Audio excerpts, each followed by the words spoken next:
My grandfather actually moved to Cavery in around 1914, and this area was let open to homesteading in 1915, and so he took out a homestead just 2.5 miles north of here and moved here that following spring.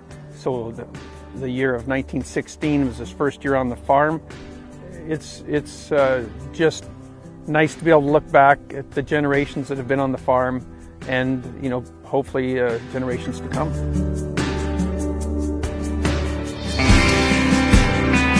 That's a little old International that Dad bought in Etscombe, Alberta.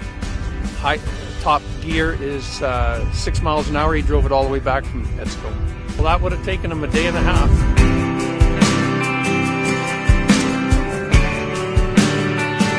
I farm with my dad and my brothers. My brothers have moved into other ventures, and so just our family's here today.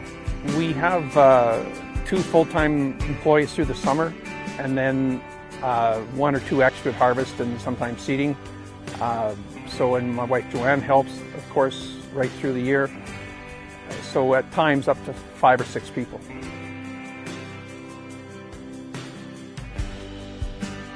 Like I say, my grandfather came down here 100 years ago, and so we still farm that land and other land beside it.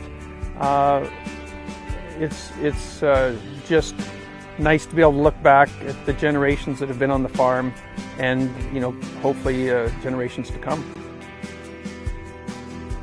Going back to the harvest through the years when I was younger, we'd all be out in the field.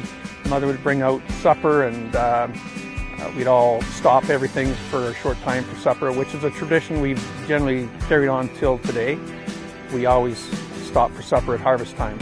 And then, of course, all my cousins and different friends coming to visit over the years, a number of which are going to come back this summer for our Century Farm Party. Yeah, so I was involved in founding SWT. At the time, the grain system was changing, and we saw the opportunity to take advantage of that, but also the need to build a terminal near Gull Lake where we believed was a good location for collecting the grain.